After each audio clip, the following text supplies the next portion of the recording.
So, today we're going to get into a really powerful idea, what some call the colonial hangover. We're going to unpack how these deep psychological wounds from history can actually shape a nation's entire identity, even long after independence, and how it can create this tricky cycle of insecurity and pride that's just so hard to break.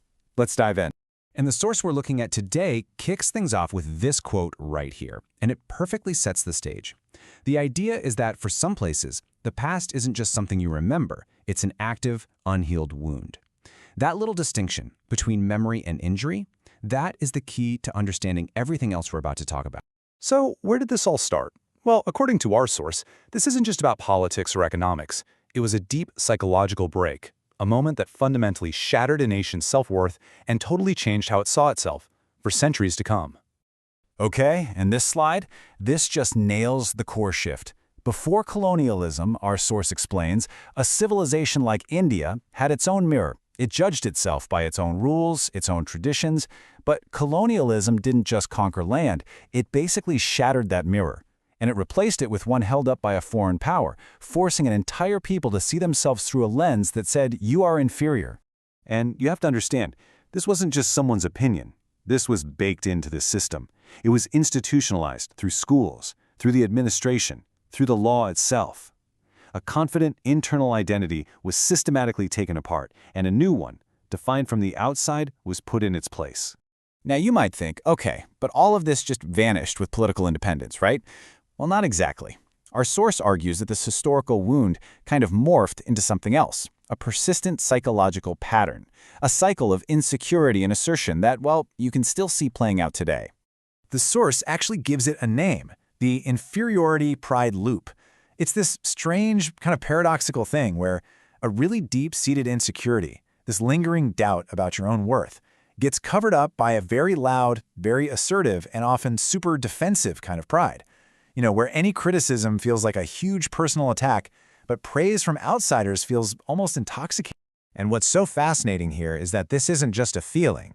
It's a system that feeds itself. The insecurity makes you defensive. That defensiveness stops you from accepting real criticism, which, of course, you need to actually get better. And then, that lack of improvement just makes the original insecurity even worse. And around we go. So, what does this actually look like in the real world?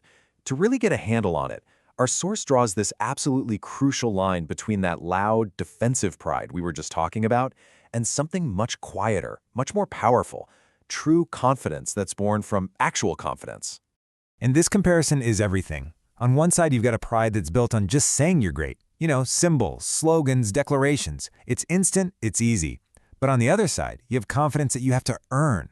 It comes from competence, from hard work, from having high standards, from being accountable when you fail. One just protects a fragile identity. The other actually makes you better. And this loop creates this totally fascinating paradox in public life. A society can become fiercely resistant to any criticism from the outside, but at the same time, it desperately craves their approval. I mean, think about the obsession with international rankings or getting a glowing article in some foreign newspaper. That's not the behavior of a truly self-assured nation. It's the behavior of one that's still looking for validation from that same external gaze it says it rejects. And hey, don't think this is just about high-level politics. Our source says it seeps into our everyday lives. These subtle preferences for things that were once associated with the colonial power. These aren't just random habits.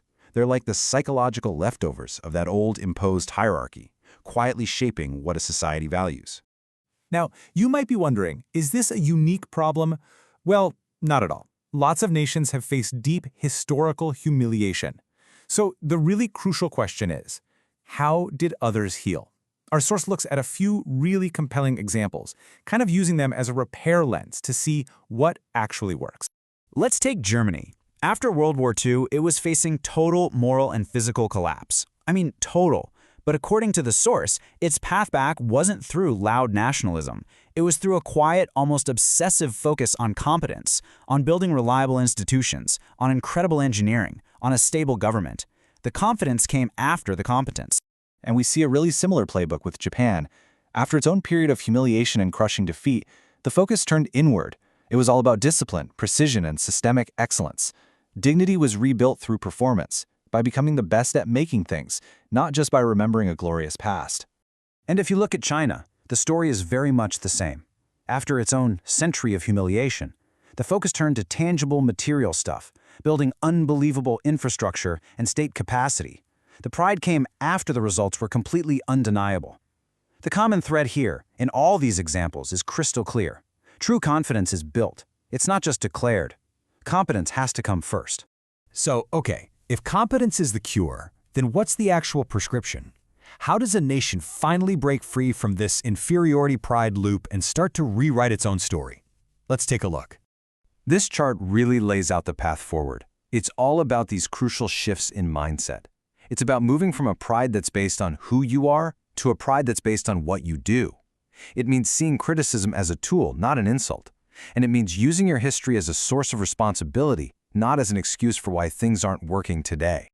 So when you boil it all down, the goal isn't to pretend the trauma never happened. You can't just erase the past, but you can outgrow it. A mature civilization, our source suggests, outgrows its wounds by focusing on the here and now, by building things that actually work, and by holding itself to the highest possible standards. And we'll leave you with this final, kind of provocative thought from our source. It's a question that really gets to the very heart of the difference between that loud, defensive pride and real, quiet confidence.